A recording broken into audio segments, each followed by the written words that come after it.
عاملين ايه؟ يا رب كلكم تكونوا بخير. مرة تانية رجعنا لكم في قناة ياسين جيمنج، واحنا النهاردة هعرفكم على العصافير اللي في البيت بتاعي. يلا نبدأ مع بعض. طبعا انا مجوز العصافير في اهم دول 2 مع بعض، دول بقى كذا واحد. فلما جم يبيدوا كنا احنا حاطين عش واحد، فلما واحدة كانت عايزة باضت التانية كانت عايزة تبيض، فضربت التانية في دماغها وده اللي حصل لها. طبعا في الاخر خرجنا دي وعالجنا لها رشة، وهي لحد دلوقتي كويسة يعني الحمد لله.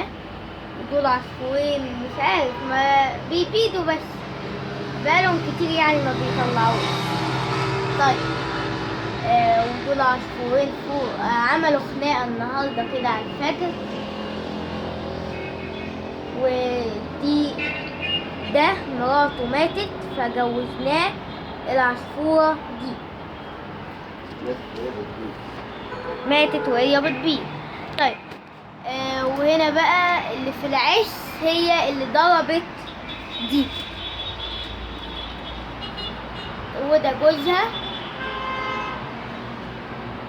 ودول عصفورين صغننين حاطين لهم عش والطبق الاكل بتاعهم، وبنحط لهم دي زي كالسيوم وكده جواها.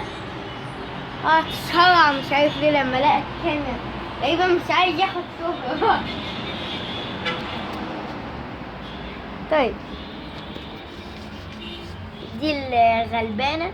طبعا دول كلهم كل دول ولاد اللي ماتت، انما دي لسه عيالها في العش هنا، هي بيضة ومش باقيلها الا بيضة، وعيالها الباقي في العش.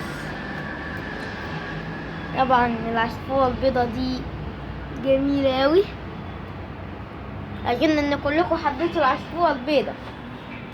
يعني مش عارف العصفور ده مستعجب قليلا كده، مش عايز ياخد شهرة. انتوا مالكوا يا ابني؟ مش عايز تاخد شهرة؟ شكله كده يا جماعة. طبعا زي ما انتوا شايفين راسه مكان الضربة بس ابتدت تتكون. اتمنى ان الضوء يكون واضح.